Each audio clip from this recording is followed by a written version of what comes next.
Todos hemos escuchado la historia. Un hombre de 42 años, sin sobrepeso, sin fumar, sin historial familiar conocido, que hacía ejercicio regularmente y comía relativamente bien. Un día cae al suelo con un infarto masivo. O la mujer de 38 años, corredora de maratones, que muere de un ataque al corazón en plena carrera. Estas historias nos golpean porque rompen la lógica que nos enseñaron, que el infarto le pasa a los que se descuidan, a los que tienen malos hábitos, a los que no cuidan su salud. Pero la realidad es más perturbadora que eso. Hoy vamos a hablar de por qué personas aparentemente saludables sufren infartos y de los factores silenciosos que ningún chequeo médico convencional está detectando. El infarto de miocardio es la primera causa de muerte en el mundo. Cada año mueren más de 17 millones de personas por enfermedades cardiovasculares y una proporción significativa de esas muertes ocurre en personas que no tenían diagnósticos cardíacos previos, que no fumaban, que no eran obesas y que en muchos casos habían pasado un chequeo médico recientemente sin que nadie detectara nada alarmante. En Estados Unidos, el 50% de los hombres que sufren un primer infarto no tenían ningún síntoma cardiovascular previo conocido. La mitad. Y en las mujeres, ese porcentaje es incluso mayor, porque los síntomas del infarto en la mujer son distintos y con mayor frecuencia se atribuyen a otras causas. Esto nos lleva a una pregunta incómoda pero necesaria. ¿Estamos midiendo las cosas correctas cuando evaluamos el riesgo cardíaco? La respuesta basada en la evidencia acumulada en los últimos 20 años es que en muchos casos no. Los marcadores convencionales que se usan en los chequeos estándar, el colesterol total, la presión arterial, el electrocardiograma en reposo, capturan solo una parte del riesgo real. Hay procesos que ocurren dentro de las arterias coronarias durante años, silenciosamente, que esos exámenes no ven. Y cuando esos procesos alcanzan un punto crítico, el infarto ocurre sin previo aviso, incluso en personas que creían estar completamente sanas. En los próximos minutos vamos a desmantelar el mito de que el infarto es solo un problema de personas con malos hábitos. Vamos a explicar los mecanismos reales que lo causan en personas aparentemente saludables y vamos a hablar de qué exámenes y qué factores deberías estar monitoreando si en verdad quieres conocer tu riesgo cardiovascular real. Este video puede salvar una vida, quizás la tuya. Para entender por qué ocurre un infarto en una persona saludable, primero hay que entender qué es exactamente un infarto y qué lo provoca. Un infarto de miocardio ocurre cuando el flujo de sangre hacia una parte del músculo cardíaco se interrumpe de forma brusca y completa. Sin sangre, las células del corazón en esa zona no reciben oxígeno. Sin oxígeno, empiezan a morir en cuestión de minutos. Si el flujo no se restaura rápidamente, esa zona de músculo muere de forma irreversible y el corazón queda con una cicatriz que compromete su capacidad de bombear sangre de manera eficiente. Dependiendo del tamaño de esa zona y de cuánto tiempo tardó en restaurarse el flujo, las consecuencias van desde una recuperación relativamente buena hasta la muerte súbita. La causa más común del infarto es la ruptura de una placa aterosclerótica dentro de una arteria coronaria. Las placas ateroscleróticas son acumulaciones de lípidos, células inflamatorias, tejido fibroso y calcio que se forman dentro de la pared arterial a lo largo de años o décadas. Cuando una placa se rompe, el contenido de su interior queda expuesto al flujo sanguíneo. El cuerpo interpreta esa ruptura como una herida y activa de inmediato los mecanismos de coagulación. Se forma un coágulo sobre la placa rota, Si ese coágulo es lo suficientemente grande como para obstruir completamente la arteria, el flujo de sangre se detiene y ocurre el infarto. Ahora, aquí está el punto que la mayoría de personas no conoce y que explica por qué el infarto ataca también a los aparentemente saludables. El tamaño de la placa no es lo que determina el riesgo de ruptura. Una placa grande, calcificada y estable puede llevar décadas sin romperse. Una placa pequeña, blanda, con mucho contenido lipídico y alta actividad inflamatoria en su interior, puede romperse en cualquier momento. Y ese tipo de placa, la que los médicos llaman placa vulnerable o placa de alto riesgo, no se detecta con los exámenes convencionales, no aparece en un electrocardiograma, no altera el colesterol total, no produce síntomas, está ahí, silenciosa, inflamada por dentro, lista para romperse en el momento más inesperado. ¿Qué hace que una placa sea vulnerable? Fundamentalmente, la inflamación. Dentro de las placas ateroscleróticas hay una batalla interna constante entre macrófagos, células del sistema inmune que intentan contener el daño, y los lípidos oxidados que continúan acumulándose. Cuando la inflamación dentro de la placa es intensa, los macrófagos liberan enzimas que degradan la cápsula fibrosa que recubre la placa, volviéndola más delgada y más frágil. Una placa con cápsula fibrosa delgada y núcleo lipídico grande es una bomba de tiempo. Y la inflamación sistémica crónica de bajo grado, ese estado de activación inmune permanente que es tan común en el mundo moderno, alimenta esa inflamación intramural de forma continua. Este es precisamente el mecanismo por el que personas aparentemente saludables sufren infartos. Tienen inflamación crónica de bajo grado que está activando las placas ateroscleróticas que se han formado silenciosamente durante años. Aunque sus valores de colesterol sean normales, aunque no tengan sobrepeso, aunque hagan ejercicio regularmente, la inflamación no es visible en el espejo, no se siente, pero se puede medir y veremos cómo más adelante. El colesterol es otro punto donde la medicina convencional ha simplificado demasiado. Durante décadas el mensaje fue colesterol alto, riesgo alto, colesterol normal, riesgo bajo. Pero esa ecuación tiene un problema enorme.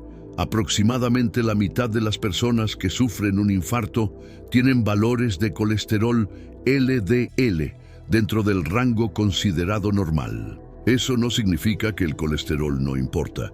Significa que estamos midiendo el colesterol de la manera equivocada. El colesterol LDL total no es el marcador más relevante. Lo que realmente importa es el tamaño y la densidad de las partículas de LDL. Las partículas de LDL pequeñas y densas son mucho más heterogéneas que las partículas grandes y esponjosas porque penetran más fácilmente en la pared arterial y se oxidan con mayor facilidad. Dos personas con el mismo valor de LDL pueden tener perfiles de riesgo radicalmente distintos dependiendo del tamaño de sus partículas. Y el análisis de colesterol convencional no distingue entre ambas. El otro marcador que la medicina convencional ha subestimado durante demasiado tiempo es la lipoproteína A, conocida como LPA. La LPA es una partícula de LDL modificada que tiene propiedades especialmente peligrosas. Es altamente heterogénica, promueve la formación de coágulos y es casi completamente determinada por la genética. No baja significativamente con dieta ni con estatinas. Una persona puede tener un estilo de vida impecable, un LDL normal, no fumar, hacer ejercicio, y aún así tener un riesgo cardiovascular muy elevado simplemente porque heredó valores altos de LPA. Se estima que entre el 20 y el 25% de la población tiene niveles elevados de LPA, sin saberlo. porque ese análisis no se incluye en los chequeos de rutina en la mayoría de sistemas de salud del mundo. Es posiblemente el factor de riesgo cardiovascular más subestimado y menos medido de todos. El estrés crónico es otro mecanismo directo de riesgo cardíaco que raramente se toma en serio en la consulta médica. El cortisol elevado de forma sostenida produce efectos concretos y medibles sobre el sistema cardiovascular. Eleva la presión arterial, aumenta la frecuencia cardíaca en reposo, promueve la acumulación de grasa visceral, eleva la glucosa en sangre, activa las vías inflamatorias y hace la sangre más propensa a coagularse. Una persona con estrés crónico severo está sometiendo su corazón y sus arterias a una carga fisiológica comparable a la que produce el tabaquismo moderado, aunque en el chequeo médico parezca perfectamente sana. El estrés no es una queja emocional. Es un factor de riesgo cardiovascular con mecanismos biológicos precisos y documentados. El sueño es igualmente crítico y igualmente ignorado. La privación crónica de sueño, definida como dormir de forma consistente menos de 6 horas por noche, se asocia con un aumento del riesgo de infarto de entre el 20 y el 48% según distintos estudios poblacionales. Los mecanismos son múltiples. Durante el sueño profundo, la presión arterial y la frecuencia cardíaca disminuyen, dando al sistema cardiovascular un periodo de recuperación esencial. Sin ese periodo de descanso, el corazón trabaja bajo presión prácticamente las 24 horas. Además, la privación de sueño eleva los marcadores inflamatorios, altera el metabolismo de la glucosa y activa el sistema nervioso simpático de forma crónica, todos factores que contribuyen al riesgo cardiovascular. El ejercicio intenso sin recuperación adecuada es un factor que merece una discusión especial, porque contradice la narrativa de que más ejercicio siempre es mejor para el corazón. El ejercicio moderado y regular es uno de los protectores cardiovasculares más poderosos que existen. Pero el ejercicio de muy alta intensidad y alto volumen, sin periodos de recuperación suficientes, puede generar en algunas personas un estado de inflamación sistémica elevada, elevación de enzimas cardíacas y en casos de personas con placas vulnerables no detectadas, puede actuar como el desencadenante de una ruptura. Esto no significa que el ejercicio intenso sea peligroso para la mayoría de personas. Significa que el ejercicio intenso en una persona con aterosclerosis subclínica no detectada puede ser el factor desencadenante de un evento que ya estaba preparado para ocurrir. El atleta que muere corriendo no murió de correr. Murió de la placa que nadie detectó, en el momento en que el estrés físico la desestabilizó. Las infecciones también tienen un vínculo directo con el riesgo cardíaco que la mayoría de personas desconoce. Ciertos microorganismos como el Helicobacter pylori, la Chlamydia pneumoniae y algunos virus tienen la capacidad de infectar las células de la pared arterial y activar respuestas inflamatorias locales que aceleran la formación y desestabilización de placas. El virus del herpes simple y el citomegalovirus han sido encontrados en biopsias de placas ateroscleróticas humanas. Y más recientemente, la infección por COVID-19 ha demostrado producir un estado proinflamatorio y procoagulante que en algunos pacientes se mantiene durante meses después de la infección aguda, elevando el riesgo cardiovascular de forma significativa incluso en personas que tuvieron una infección leve. La salud cardíaca no es independiente de la historia infecciosa de una persona. Las señales de alarma que el cuerpo a veces manda y que solemos ignorar son más sutiles de lo que se suele enseñar. En los hombres, el dolor de pecho clásico que se irradia al brazo izquierdo es el más conocido. Pero muchos infartos se presentan con dolor en la mandíbula, en la espalda alta, fatiga repentina o simplemente una sensación de malestar general difícil de describir. En las mujeres, los síntomas son con mayor frecuencia atípicos: náuseas, fatiga extrema sin causa aparente, dificultad para respirar leve y dolor en la espalda o el cuello. Esa diferencia hace que en las mujeres el infarto sea diagnosticado más tarde, tratado con menos urgencia y tenga peores desenlaces estadísticos. La biología cardiovascular de la mujer no es idéntica a la del hombre y la medicina tardó demasiado tiempo en reconocerlo. Aquí viene el dato que debería cambiar completamente cómo ves los chequeos médicos de rutina. En 2008, el estudio Jupiter, publicado en el New England Journal of Medicine, evaluó a más de 17,000 personas que tenían colesterol LDL normal, pero niveles elevados de proteína C reactiva de alta sensibilidad, un marcador de inflamación sistémica. Esas personas, que según los criterios convencionales no tenían riesgo cardiovascular elevado, mostraron una reducción del 44% en eventos cardiovasculares mayores cuando se trató su inflamación.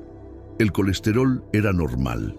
El riesgo era alto. Nadie lo habría detectado con un perfil lipídico convencional. Pero el dato más perturbador viene de los estudios de tomografía computarizada de arteria coronaria con puntuación de calcio, conocida como Coronary Calcium Score, o SCAS. Esta prueba de imagen mide la cantidad de calcio depositado en las paredes de las arterias coronarias y es el mejor predictor disponible de riesgo de infarto en personas asintomáticas. Los estudios han demostrado que una proporción significativa de personas consideradas de bajo riesgo por los criterios convencionales, con colesterol normal, presión normal, sin tabaquismo, sin diabetes, tienen en realidad placas ateroscleróticas calcificadas extensas cuando se les hace esta prueba, y una proporción igualmente sorprendente de personas clasificadas como alto riesgo por esos mismos criterios tiene arterias limpias en la tomografía. Los criterios convencionales de riesgo clasifican mal a millones de personas en ambas direcciones. Esto significa que hay personas que reciben estatinas y tratamientos preventivos que no necesitan, y personas que no reciben ninguna intervención porque sus análisis de rutina son normales, pero que tienen arterias coronarias en un estado crítico que un simple examen de imagen podría revelar. El CAC, que en muchos países tiene un costo accesible y requiere una dosis mínima de radiación, podría redefinir completamente la evaluación del riesgo cardiovascular individual. Y sin embargo, no forma parte del chequeo preventivo estándar en la mayoría de sistemas de salud del mundo. Entonces, ¿qué puedes hacer con todo esto? Lo primero es ampliar tu perfil de riesgo más allá del colesterol total y la presión arterial. En tu próximo chequeo, pide específicamente proteína C reactiva de alta sensibilidad, que mide la inflamación sistémica, lipoproteína A o LPA, que detecta ese factor de riesgo genético que la mayoría nunca ha medido. Y si tienes acceso y tu médico lo considera pertinente, un perfil de partículas LDL que distinga entre partículas pequeñas densas y partículas grandes. Esos tres marcadores juntos te dan una imagen del riesgo cardiovascular real que el perfil lipídico convencional simplemente no puede ofrecer. Lo segundo es tomar la inflamación en serio como objetivo de salud. La inflamación crónica de bajo grado no tiene un medicamento mágico, pero responde de forma consistente a cambios de estilo de vida bien ejecutados. Una dieta basada en alimentos reales, con alta presencia de vegetales, grasas antiinflamatorias como el aceite de oliva y el pescado azul, y baja en azúcares refinados y ultraprocesados, reduce los marcadores inflamatorios de forma medible en semanas. El ejercicio moderado regular tiene efectos antiinflamatorios documentados, El sueño de calidad reduce la proteína C reactiva. El manejo del estrés crónico, ya sea mediante meditación, terapia psicológica o simplemente reorganización de prioridades de vida, tiene consecuencias cardiovasculares reales y cuantificables. Lo tercero es conocer tu historia familiar con más profundidad. No basta con saber si un abuelo tuvo infarto. Importa a qué edad lo tuvo. Si fue antes de los 55 en el caso de los hombres o antes de los 65 en el caso de las mujeres, qué otros familiares tuvieron eventos cardiovasculares tempranos y si hay antecedentes de LPA elevada o hipercolesterolemia familiar. Esa información cambia completamente la estrategia de prevención y en muchos casos determina si deberías hacerte el Coronary Calcium Score o no. Y lo cuarto, el más directo de todos. Si en algún momento sientes una molestia en el pecho, un dolor que se irradia a la mandíbula, el brazo o la espalda, una fatiga repentina e inexplicable o una sensación de presión en el pecho, aunque sea leve, no esperes. No lo atribuyas al estrés, a los gases, a la mala postura. Ve a urgencias. El tiempo es músculo cardíaco. Cada minuto que pasa, desde que se obstruye una arteria coronaria hasta que se restaura el flujo, es tejido que muere de forma irreversible. La persona que llega en los primeros 90 minutos tiene un desenlace radicalmente distinto al que espera horas. La vergüenza de ir a urgencias y que resulte ser algo menor no vale lo que vale el músculo de tu corazón. El infarto no discrimina tanto como creemos. No respeta el peso, no respeta la edad, no respeta el gimnasio, respeta la biología. Y la biología tiene mecanismos que operan en silencio durante años, mucho antes de que cualquier síntoma aparezca. Ahora sabes cuáles son esos mecanismos, qué los activa y cómo detectarlos antes de que sea tarde. Comparte este video con alguien que crea que por ser saludable no tiene nada de qué preocuparse. Esa persona necesita escuchar esto. Nos vemos en el próximo episodio del Gabinete de la Salud.